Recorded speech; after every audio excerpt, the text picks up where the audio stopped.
Ramón Alburquerque, aspirante presidencial del Partido Revolucionario Moderno, uno de los hombres más sabios de la política dominicana. Sabe. Es cierto. Uno de los más sabios. Usted no se ofende por lo, digamos, uno de los más sabios. Porque, ¿qué implica con eso? Que no decir el absoluto, no decir el más sabio. Por no decir el más sabio, ¿no?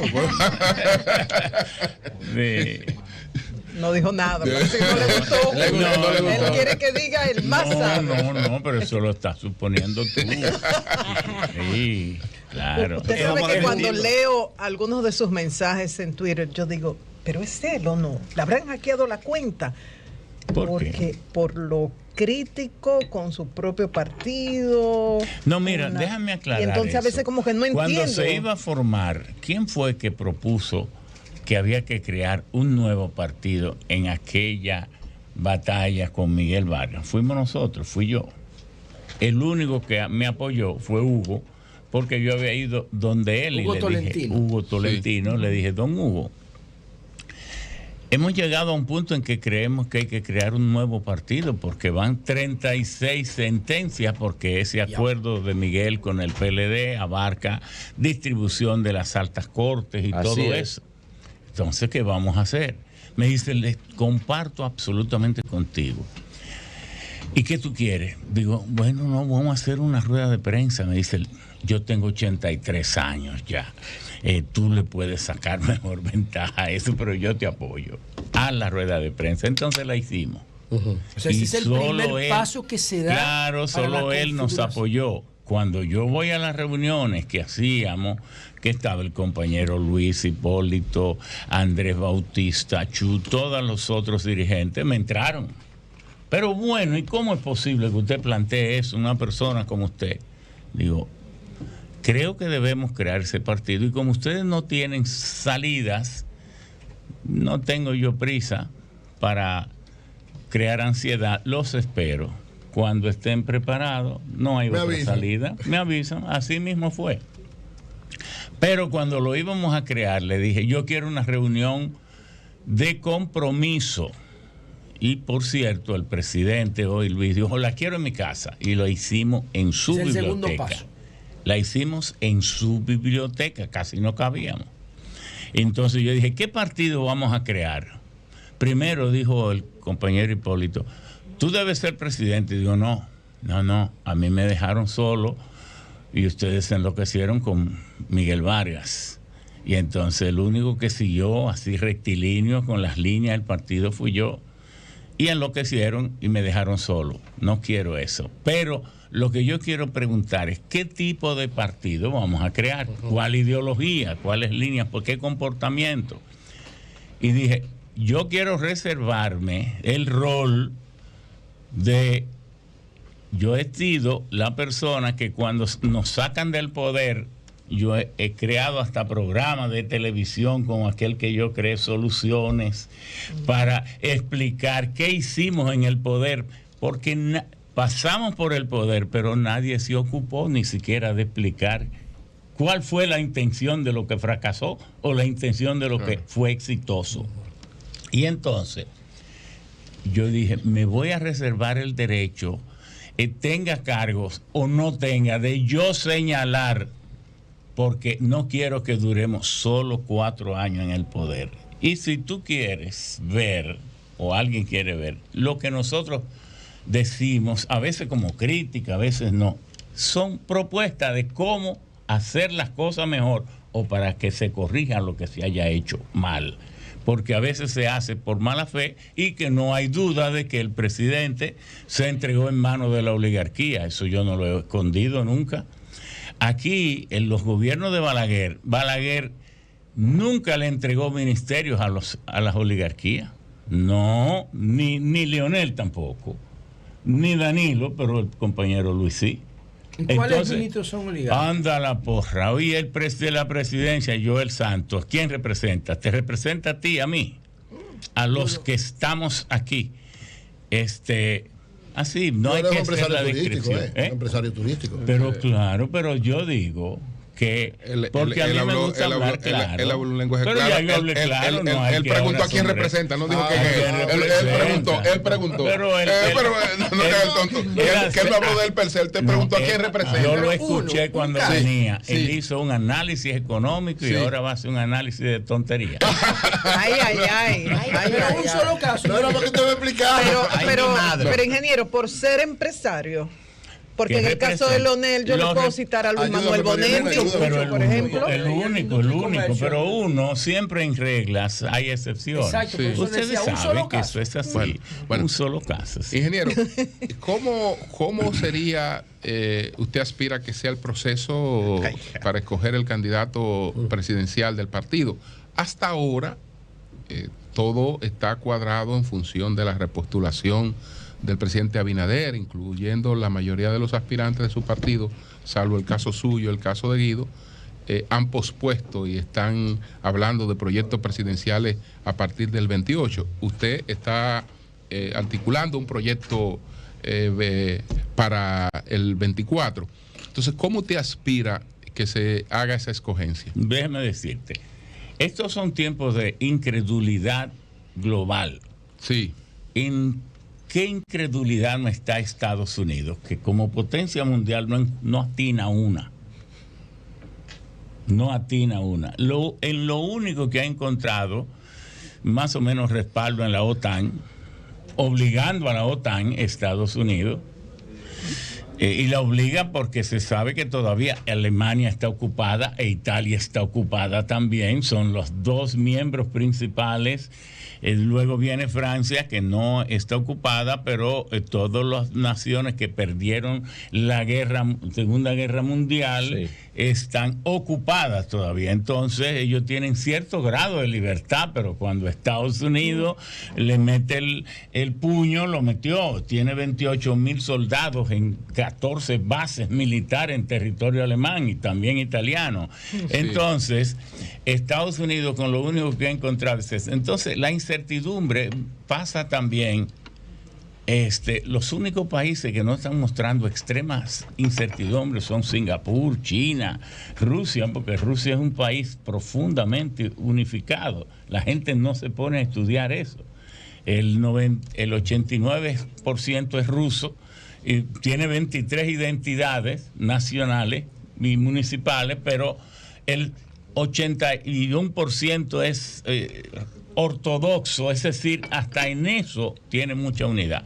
Pero el resto vive en incertidumbre. Y dentro del PRM, lo mejor sería que se reservara el 20% de la reserva, pero que el 80% fuera todo a la primaria del 1 de octubre. ¿Por qué?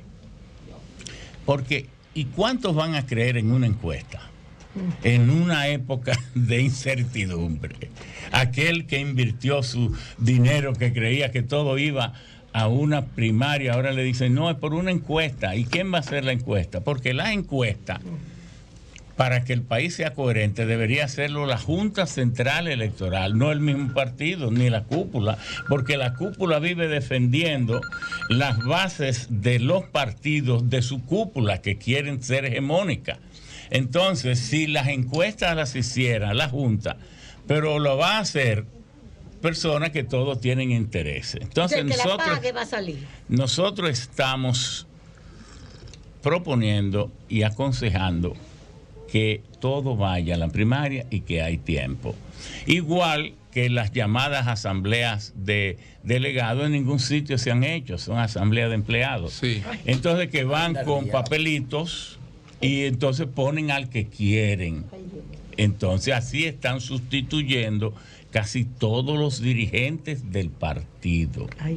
Entonces, todo esto son revelaciones sanas para que las cosas se hagan sanas. Claro, el que quiere manipular y empuñar las cosas encuentra que eso está mal. Una comisión electoral, por ejemplo, imparcial, escogida... el partido con la autorización de todo, no pudiera encargarse de eso. Sí, claro, pero lo que nosotros estamos diciendo es que, como decía Billy Brandt y Peña repetía, es que los problemas de la democracia se resuelven con más democracia. Así es. Dele democracia a la gente, que el PRM surgió por eso.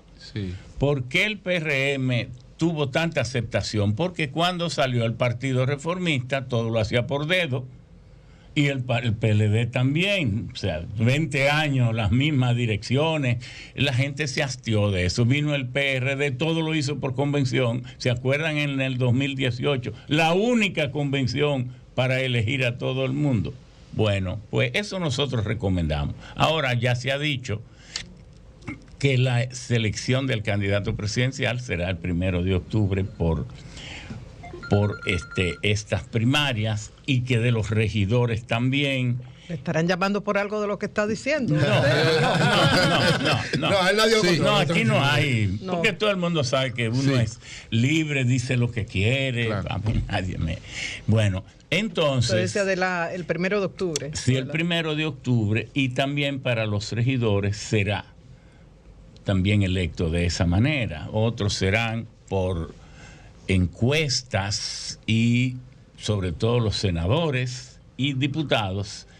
Los alcaldes, ahí yo no vacilaría, todo lo envío a esas primarias, lo enviaría. ¿Por qué?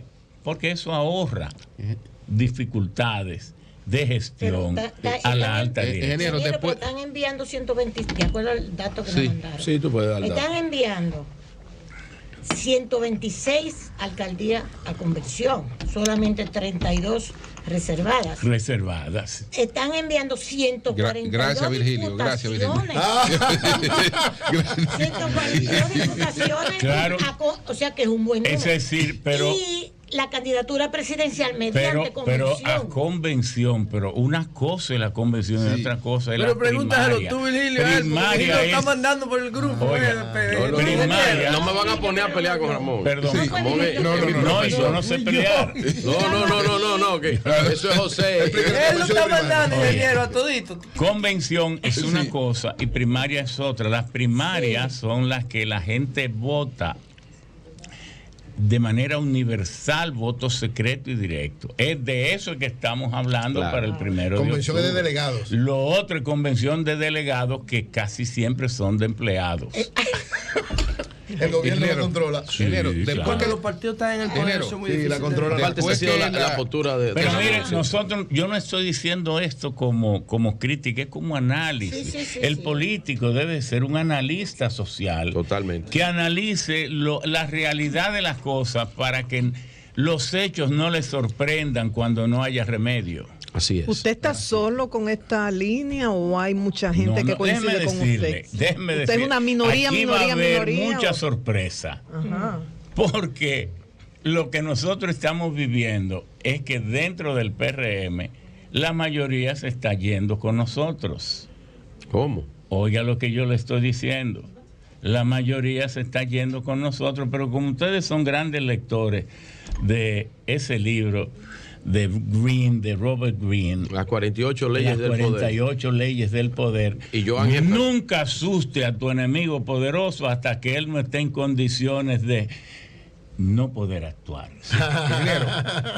En alguna oportunidad, en alguna oportunidad en estos 3 años que tiene el presidente Abinader, ha habido... Y déjeme decirle, el único que gana en esto, la única corriente somos nosotros, porque el que lo tiene todo, vamos a suponer que nos fuera muy mal y sacáramos un 25%, un 30%. ¿Quién ganó? No, eso es el que no tenía nada y sacó un 30%. Usted tiene esa posición y pero no tiene si la misma nos posición. Va bastante bien y sacamos un 40%, ¿quién habría arrasado? El que no tenía nada. ¿Tiene esa misma posición de usted? ¿Perdón? Guido. ¿Tiene esa misma posición? Bueno, no, yo no sé, Guido, usted sabe que es muy libre. Los que somos muy grandes amigos. Pero políticamente tienen la misma posición que usted está externando. Pero no, yo no sé, porque yo no leo tanto a Guido, pero sí me parece que él tiene también una posición bastante coherente. Ingeniero, uno entiende que en principio del gobierno hubo realmente una equivocación con usted, porque cuando se mencionó de las funciones que le habían asignado, pues evidentemente que no tienen correspondencia con el nivel de El nivel suyo. No, nivel no. Con lo que hicimos. Porque Exacto. ¿qué hicimos nosotros en el comando? Nosotros éramos los encargados de estrategia del partido y del comando. Entonces, a propuesta del compañero Luis, Sí. se nos designó presidente de todas las candidaturas municipales en todo el país y presidente de todas las candidaturas senador y a diputado. Y entonces dijo, para que no haya problemas con nada, que todo el dinero lo entregue Ramón. Y yo entregué 593 millones de pesos a cada senador. Wow. Pero ni me invitaron a la juramentación, no sé por qué. ¿Cómo? Pero así lo estoy diciendo. Entonces, Y entonces, como a los 14 o 15 días, Sí. nos designan en una posición Presidente del Consejo de GI. Sí, pero que yo nunca he querido explicar eso, porque los pleitos pequeños no hay que echarlos. Resulta que esas empresas, todas las creé yo.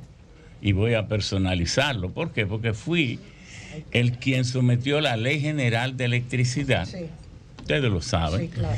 Y entonces también era presidente del Senado y me ocupé de que todas esas leyes salieran. Sí. Eso fue una dedicación especial. Entonces, dije, un día viene y me visita el Banco Mundial, representante del Banco Mundial y del Fondo Monetario, junto con el representante del BID. Mire, presidente del Senado, nosotros venimos aquí porque le atribuimos a usted, le reconocemos cierta formación en el campo energético. Entonces, ¿por qué usted no le hace un favor a su país? Dije, ¿cuál? Nuestras instituciones quieren colaborar con el desarrollo del sector eléctrico. Y para que el sector eléctrico se desarrolle en el país necesita muchas inversiones. No todas van a venir de nuestro fondo, pero que nosotros apoyemos el sector, eso va a atraer muchos fondos privados, muchas inversiones.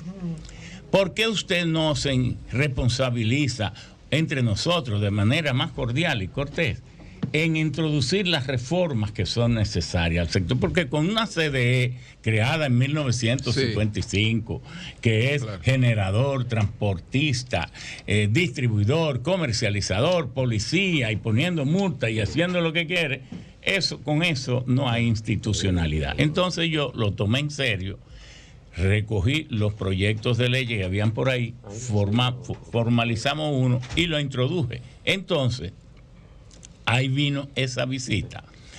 Y entonces introdujimos, ustedes lo saben, todas esas ahí reformas. Se crearon todas esas instituciones. Todas nosotros. Un día, sí, yo en mi casa me senté a las 4 de la tarde de un domingo y a las 7 de la mañana llamé a César Sánchez, que era el administrador. Mira, he hecho la reforma, te mando el esquema, y ahí creé la ETED.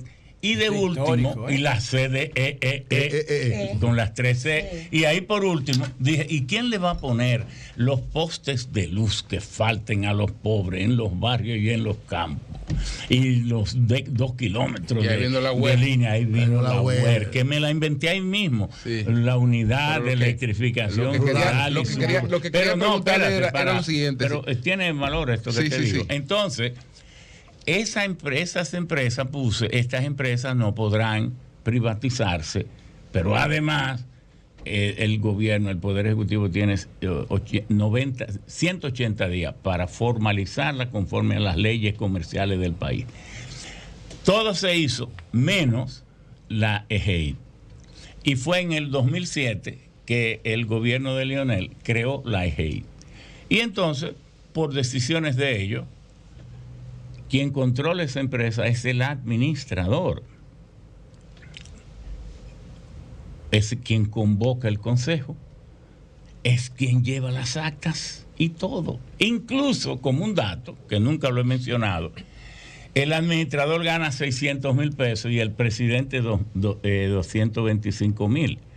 Ahí estaba el compañero Fello, como llevando papel y cosas, pero ahí fue, entonces el decreto, la empresa no tiene director, el presidente ejecutivo, y el decreto también era mentiroso. porque decía presidente ejecutivo de una empresa que no tiene. Lo que le quería preguntar, pero después de aquella situación, porque un error se comete. Pero con el presidente Abinader se ha caracterizado por ser un hombre abierto. No, y que corrige. Que corrige y que conversa con adversarios, trata de buscarle la vuelta, concerta.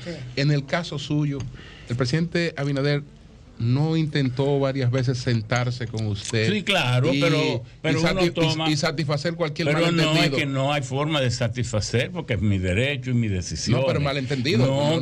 Pero que ya eso es irrelevante. Y pero no va a estar. Usted dio ese capítulo por cerrado. Pero ahí, sí, eso está cerrado. Pero lo que quiero decir porque es... en el caso, escúcheme, porque en el caso, por ejemplo, del presidente Abinader, bueno, el ministro administrativo de la presidencia es un discípulo suyo. Que yo me imagino, formado por usted. Discípulo suyo. Absolutamente. Un discípulo suyo. Entonces, yo viví en mi casa. Claro, formado por... Era su asistente particular.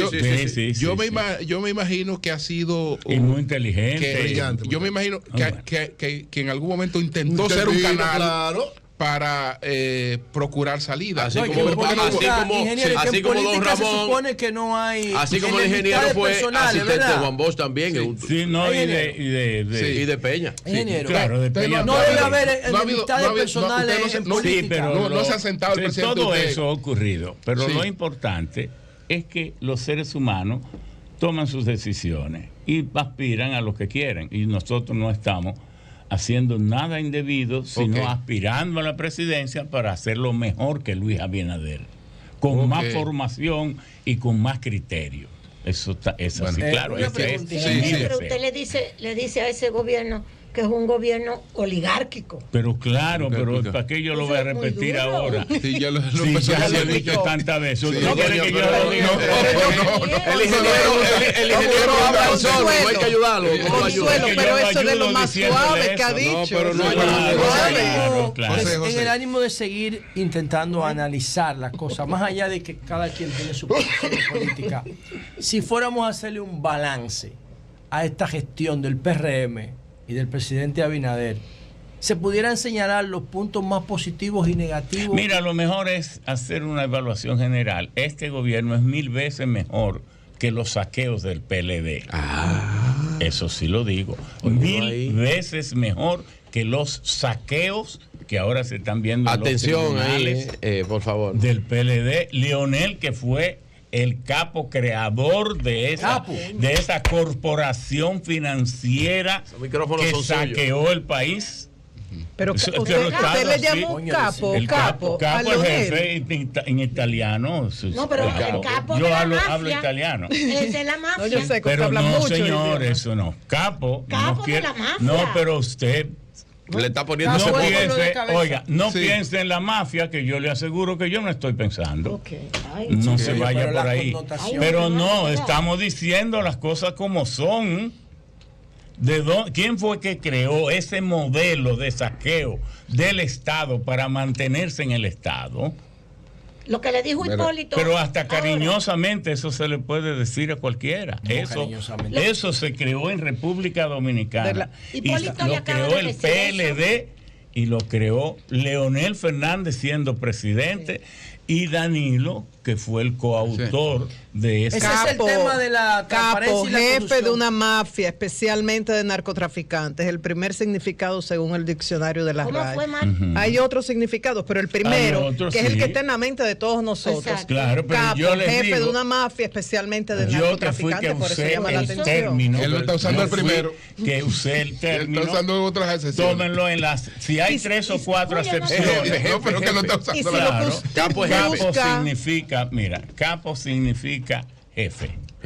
Primero. Entonces, como en la mafia. Debe venir de cápita, de cabeza. Sí, claro, de testa, de cabeza.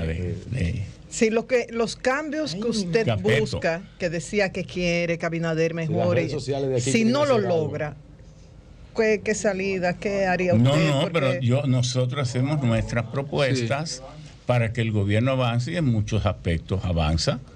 Muchos aspectos, por ejemplo, todo esto que está haciendo con el metro, excelente, porque el principal medio de transporte masivo, barato que penetra en los pueblos y resuelve un problema de congestión y todo esto, es el metro. Tanto que se le criticó a Leonel Fernández cuando tuvo la iniciativa. Menos yo. Pero lo criticaron mucho. Menos yo, porque era totalmente absurdo criticar eso. No.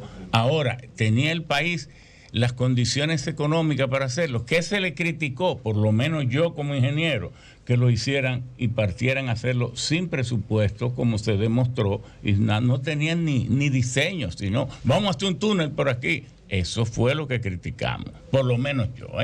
Ahora lo van a extender hasta el aeropuerto. Hasta el aeropuerto. Para mí eso es un error. Y se lo estoy diciendo. ¿Por qué? Perdón, que es un error. Oigan por qué. ¿Cómo así? Oigan por qué. Usted iba a aplaudir. No, yo no tengo. No, pero oigan. Ni siquiera los detalles de eso. Razonemos, y si es así, es Vamos así. a ver, y esa si es no, la idea. no. Sí. ¿Para qué se creó el metro? El primer metro fue en Londres en 1863. El de Nueva York fue en el 1904, pero el de Boston fue en el 1901. Y en el de Moscú, que es uno de los más bellos del mundo, 1934. ¿Qué es un subway en inglés? Un Mediterráneo, en francés, un metro. Sí. Bueno, todo como ustedes lo quieren. El metropolitano. Metro también. Que es un medio subterráneo de transporte para descongestionar y facilitar la conectividad entre zonas de una misma ciudad que están a veces separadas o mal conectadas. Ahora, ¿cuándo es que ese sistema de transporte rinde un buen servicio? Cuando tiene una cobertura total. Entonces, toma tiempo. Se inició en el 1904 en Nueva York y todavía se están haciendo algunas adiciones. Aquí apenas cubre el 13% del Gran Santo Domingo. Entonces nosotros no tenemos metro todavía. Sabiendo que es tan bueno, que es lo que hay que hacer y que ha dado tan excelente resultado, continuarlo y expandiéndolo. En la ciudad. Pero en la ciudad. ¿Está la ciudad descongestionada? No, está casi peor que nunca. Entonces, invertir en 30 kilómetros hacia el aeropuerto, donde no está el problema grave de transporte, es un error. Eso inviértalo en ampliar la cobertura del metro aquí. Eso que usted ha hecho en los Alcarrizos de aquí, eso es maravilloso. Pero aquí hay un metro por debajo de la 27. No lo hay. No lo hay. En el ensancho Sama se beneficia y Villa Duarte de eso. No. Toda esa la zona de Italia, los frailes, todo eso tampoco. Por aquí, Manganagua, los kilómetros. La zona colonial. Es que el metro está empezando. ¿Cómo usted lo va a sacar de aquí? Si el problema fundamental del metro es la congestión del Gran Santo Domingo en su corazón central, y usted lo va a empezar a dispersarlo. ¿Cuándo fue que se expandió el de Nueva York por primera vez? Que lo construyeron al aeropuerto. Hace apenas 28 años, pero ese metro tiene 122 años. Entonces, es un error eso. Sacarlo de aquí, lo que debe hacerse es aumentar la cobertura, que eso es lo que necesita la ciudad. Ingeniero. Porque los objetivos, porque los objetivos para el cual se creó no se han cumplido. Ingeniero, en el PRM no hay una instancia donde usted plantee. Tiene lógica, totalmente de acuerdo con usted. En el PRM no hay una instancia técnica profesional donde usted plantee esas preocupaciones por la forma como se quiere expandir el metro. O sea, no lo oyen. No, déjame decir. A nivel partidario, no me oigan. Vamos a ser razonables. Vamos a ser razonables en esto. El PRM, si no lo han inscrito, deben hacerlo en los The World Record Guinness, en los ¿Por qué? porque llegó al poder antes de los de 6 años de vida. Entonces, decir que el PRM, porque sea un partido de poder, tiene esa gran institucionalidad, esos departamentos técnicos, como lo tuvo el PRD aquella vez con Paulín Espaillat, fulano, mengano, eso no lo tiene, porque el partido ha sido absorbido por el gobierno. Porque todas sus figuras, el partido apenas se abre, porque para usted verlo tiene que ir a Palacio. Los funcionarios del partido son los mismos ministros y el presidente. Entonces, ¿quién está pensando en esas cosas? El propio OPRED y el Ministerio de Obras Públicas, supongo yo, y algo más, pero estas ideas no importa, porque yo no le estoy diciendo por maldad, sino es una idea positiva. Tal vez no estaban pensando en eso. Miren la ventaja de no estar en el gobierno. Sí, eso está bien. Que estamos pensando. Ingeniero, el conflicto, la competencia internacional entre China y Estados Unidos se resuelve sin una guerra mayor que la de Ucrania. Desde el 2018 China ya es la primera potencia económica por paridad de su poder ejecutivo. No así en la parte tecnológica, no así en la parte militar, que implica el dominio de los océanos, una serie de cosas. ¿Usted cree que Estados Unidos aceptará la emergencia de China sin una guerra? Mire, Estados Unidos, a mi juicio, y yo sé que aquí hay personas que tienen mucho amor por la geopolítica, pero Estados Unidos lo que está haciendo es retrasando la vigorización de China para que no le termine de pasar en casi todo, porque ya no es solo en lo económico. Claro, Eury y los economistas saben que hay dos métodos básicos para calcular el Producto Interno Bruto. El de los valores constantes o relativos y nominales, que le llaman. Y entonces lo que se llama en inglés the Purchasing Power Parity, el poder de paridad de compra, el PPP, que es el tomar el valor relativo sabiendo que $1 no compra la misma cantidad de bienes y servicios en todos los sitios, entonces se relativiza con 32 monedas de las principales economías. Ahí sí. Claro, entonces de ahí viene la paridad de pago. La paridad de pago, China tiene 26 trillones ya, claro, de los 143. Y Estados Unidos solo tiene 21. O sea, China está por encima. Ahora, si es por valor constante, valor nominal, Estados Unidos tiene 21, porque como es relativizado contra sí mismo, tiene 21 en paridad de compra y tiene 21 en valor constante. Pero entonces China tiene nada más 14 por ese método. Entonces, por el método, llamémosle tradicional, entonces China está económicamente por debajo de Estados Unidos. Pero en volumen de negocio, que es el turnover, de cuántas veces $1 pasa de mano y mueve la economía, China hace tiempo que es la factoría del mundo. Produce, se estima, la mitad de lo que el mundo produce. Entonces, y ya el mundo anda como anda China. Ahora, en términos militares, ¿qué busca Estados Unidos? Retrasar ese crecimiento, y eso es lógico. Sí, claro. Retrasarlo todo. Pero lo de ellos tiene fortaleza. Ahora, ¿por qué esta guerra con Ucrania? Porque es una guerra contra China. ¿En qué sentido? Claro. Pero es una guerra muy compleja. ¿Por qué?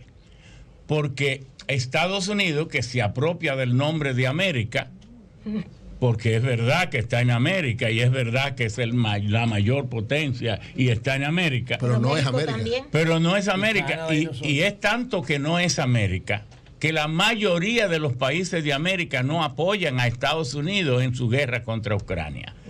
Lo apoya Europa nada más, porque están obligados, porque ellos obligaron a las dos naciones que dominan la economía de Europa. Y todavía Gran Bretaña ejerce mucho peso y es un aliado incondicional de Estados Unidos por una serie de factores. Y entonces está Alemania, que es el 40% de toda la Unión Europea, pero que está invadida, que está controlada por Estados Unidos. Entonces, pero apoya a Estados Unidos ¿O ha sancionado México a Putin y a Rusia? No. Argentina, Brasil. Tampoco. Brasil, menos. Venezuela, tampoco. Ninguno lo ha.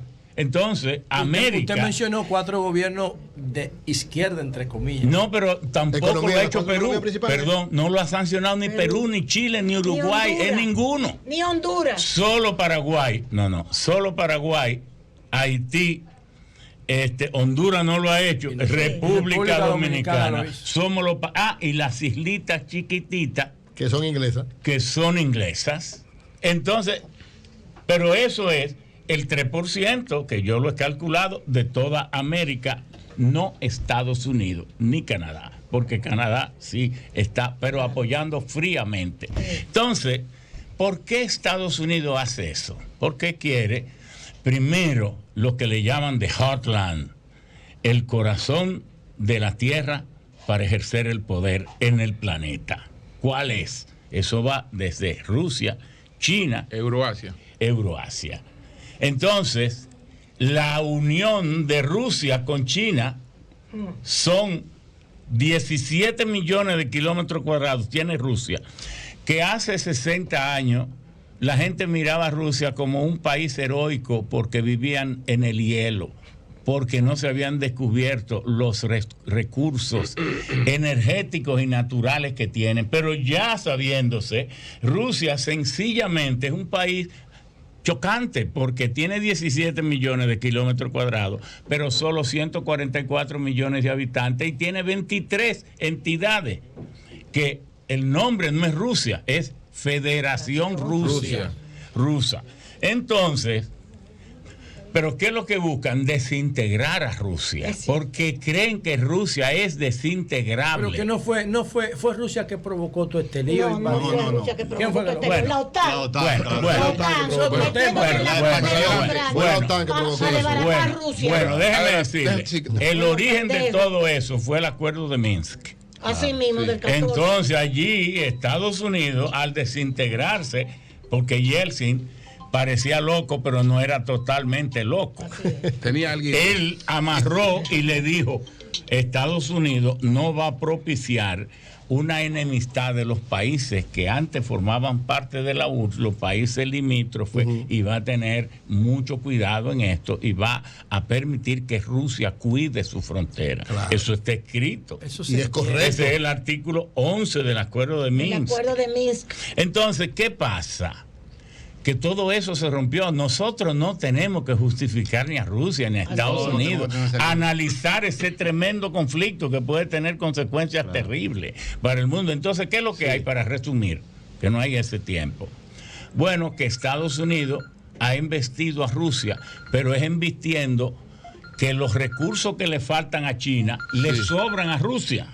Sí. Y viceversa. Y viceversa. Entonces, ¿por qué las sanciones no han hecho ese daño a Rusia tan mortal? Exacto. Porque Rusia ha encontrado a dónde suplantar las ventas perdidas.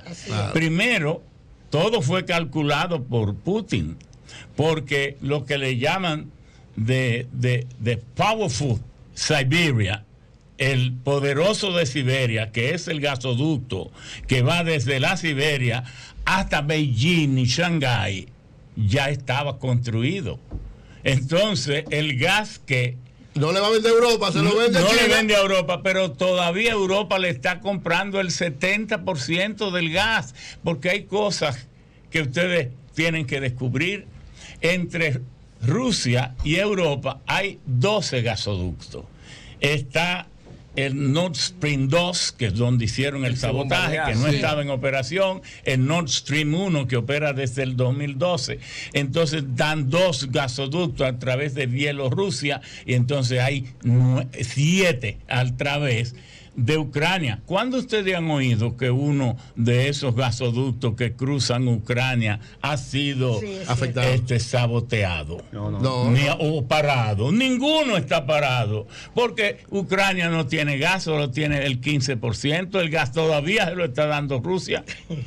Entonces es una guerra en medio de la guerra. Entonces esa es una guerra donde Estados Unidos, como uno de sus últimos logros, no sé si va a poder mantenerlo, porque los movimientos que hay en Alemania, en Italia, en todo, contra la guerra son terribles. Sí. Entonces yo pienso que esa guerra es de Occidente contra Oriente, pero que como Occidente no está compacto, ahí no creo que Occidente finalizando, la gane. Por favor, breve. Ingeniero, en la República Dominicana se está dando un fenómeno sin precedentes en la historia dominicana, que es el fenómeno de la cultura urbana, como se denomina, que es la cultura marginal, empoderada por una serie de factores.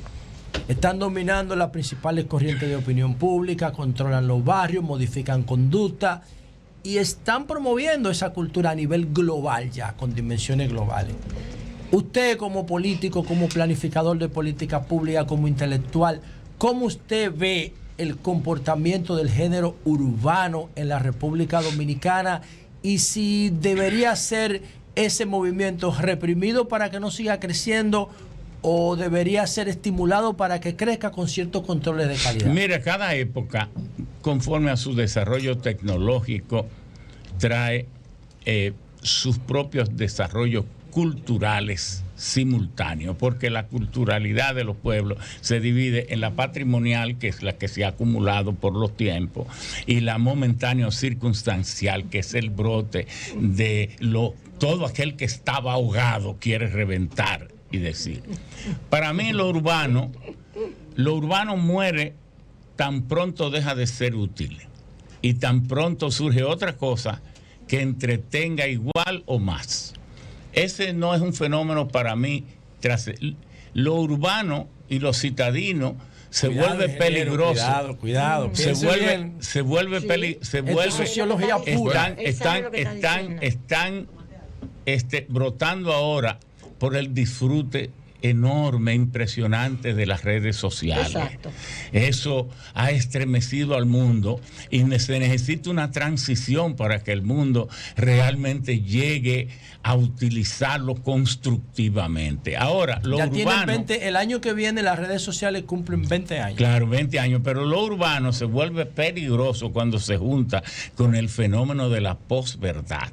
Ay, mamá. Que es el fenómeno. ¿Usted cree que la posverdad existe? Claro. No es una contradicción en sí mismo ese concepto. Ese sentimiento de una parte de la población de las naciones muy prósperas que piensa que no le está yendo lo bien que debería irle conforme a su trabajo y a su intelectualidad o formación técnica. Ramón Alburquerque, vicepresidente aspirante presidencial del Partido Revolucionario Moderno. En estos tiempos, Alburquerque, el mundo entero, las disputas políticas son muy claras. En Europa se habla de la derecha y el surgimiento de la ultraderecha. En Estados Unidos un liberalismo más ampliado con los demócratas y un conservadurismo intenso. Porque Estados Unidos ha sido conservador todo. Los que se llaman liberales también son conservadores. Pero son más liberales en lo político. Porque todos son imperiales. Claro, pero son más liberales en lo político. No voy a hablar de la parte económica. Por lo menos los demócratas son más liberales en lo político. Liberal y eso. ¿Qué es liberal. Eso está, en la ciencia política está claramente identificado. No tiene fundamento científico. Entonces, Alburquerque, en este tiempo de transición, de gran incertidumbre por todos los cambios que estamos viviendo, el PRM como partido, de manera fáctica, de manera práctica, más allá de lo que dicen sus estatutos, que es un partido socialdemócrata, ¿cómo usted lo definiría ideológicamente? Mira, todos los partidos dominicanos en República Dominicana están obligados a cumplir la Constitución de la República. Y aquí, en el 2010, se hizo una gran separación. Y es que del 2010 para atrás, los gobiernos eran republicanos, representativos, civiles y democráticos. Pero del 2010 para acá, el gobierno es un Estado social, democrático, de derecho. Socialdemocracia. ¿Qué significa eso? Que del 2010 para acá, el responsable y el garante del bienestar de la sociedad es el gobierno. Antes los gobiernos, Balaguer tenía programas de vivienda, El Salvador, los Guzmán, ¿lo hacían o no lo hacían? Pero ahora es un mandato de la Constitución, porque ¿qué significa el Estado civil y democrático? De derecho. No. Así. Primero, el Estado civil democrático. Que la sociedad tiene un conjunto de derechos orgánicos y fundamentales que quien le garantiza que lo podrá disfrutar es el gobierno. Y entonces lo de democrático es lo formal que hay que cumplir con los mandatos de las leyes. ¿Qué significa todo eso? Que nosotros como pueblo, a partir del 2010, tenemos una filosofía básica, que es la de cumplir con ese gobierno social y democrático de derecho. Nunca se había insertado, le oí a Leonel, para que usted vea que yo todo lo reconozco, le oí a Leonel decir, yo quiero hacer la introducción de esa constitución, porque esa constitución cambia el pensamiento del país. Y lo que pasa es que no se aplica. No se cumple. Entonces, todos los partidos en República Dominicana están obligados a ser socialistas. Ahora, el PRM lo es por su tradición. Y la lucha que nosotros tenemos es que no se pierda eso. Que primero la gente de Amar Satán, pero que sabemos que Peña aquí lo patentizó, eso de luchar en favor del medio ambiente, contra el cambio climático, la transición energética, los derechos de los menos afortunados, todas esas cosas, para resumirlo, es lo que hace la ideología del partido. Pero